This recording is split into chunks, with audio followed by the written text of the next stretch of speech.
Okay, let's prove Gauss's theorem now. Again, let's recall what does it tell. It talks about flux, electrical flux. That is the electrical field line going through a closed surface. Actually surface, but in this case we're looking at closed surface.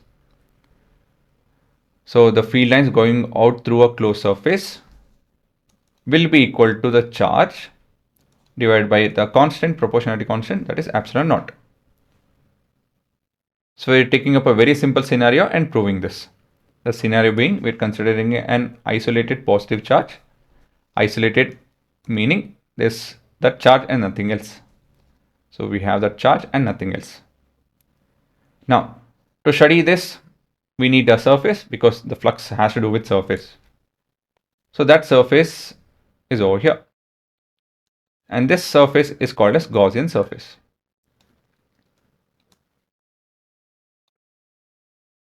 This surface is imaginary and it can be anything. In this case, we are taking up a spherical structure. Reason being it is radially outward. What is radially outward? Or radial. Outward or inward, it won't matter. It's radial. What is radial? The electrical field line is radial. Field is radial, not field lines. Field is radial.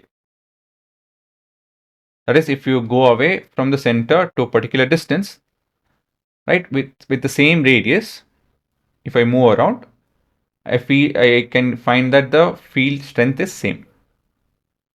Does it make sense? Common sense actually.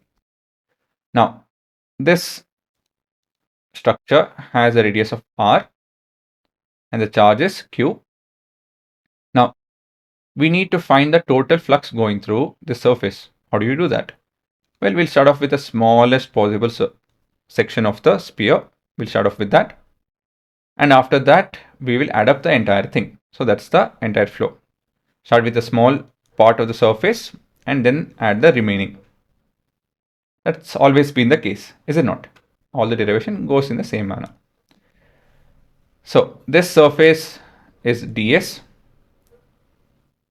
The area is ds. And the flux or the electrical field line going through that is, say, dE. Okay. So this would be a small,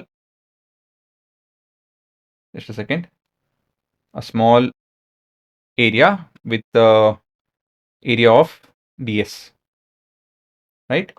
And we have the electrical field line going through it given by E.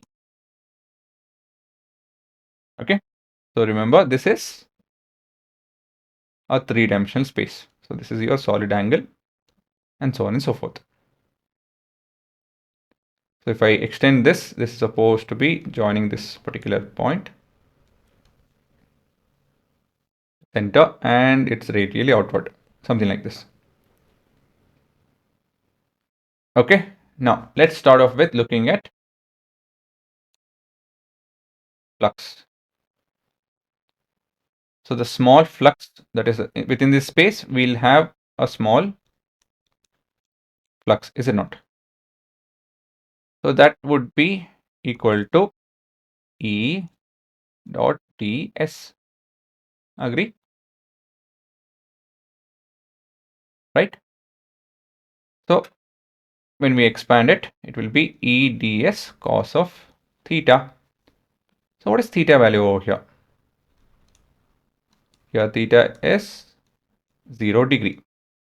That is the angle between E and ds is 0 degree. That's what it implies. Right? But why is it 0? Let's understand this. See, the area vector is always perpendicular to the surface. That's the definition of area vector that we can't change. And the electrical field lines are radiating outward. So with respect to the center, it has to be, going outward. So if I consider any surface, it has to be perpendicular to that. So if two things are perpendicular to the same thing, obviously they have to be parallel or overlapping. Whatever the case is, it has to be 0. Angle has to be 0. And so we have d e phi is equal to E ds for this particular case. Now, this is for a small section, right? This is for small section of the surface ds, right? Now, flux for the entire surface.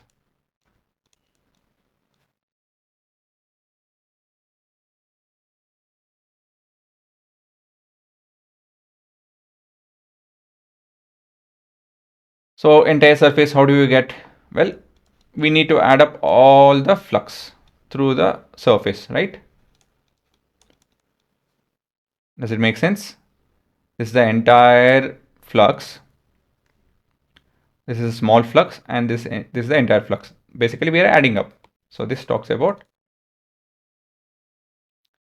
adding the entire through the entire surface. You have to consider the entire surface. It's what it's talking about. And this is nothing but your flux through a small section ds, right? So let's do that. Let's continue. Let's substitute that. So we have surface integral of E ds. Now, what is E? Here, E is equal to 1 by 4 pi epsilon naught q by r square, right? Therefore, the flux will be equal to surface integral of 1 by 4 pi epsilon naught q by r square ds. Now, what is constant and what remains? What changes?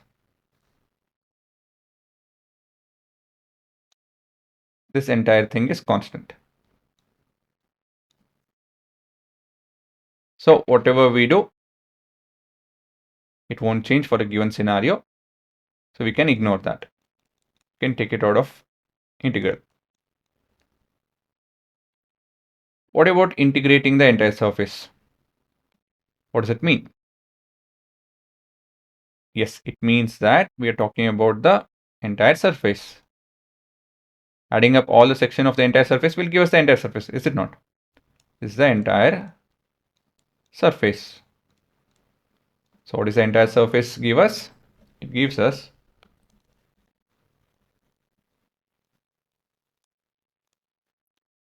four pi r square, right? 4 pi r square gets cancelled, and q by epsilon naught is our remaining term. And that's nothing but your electrical flux on the left hand side, and the right hand side is what we wanted. And we have the proof. Okay, so here the newest of concept is your surface integral, right? So this is, this makes it very clear about what we're talking about. That's the entire surface.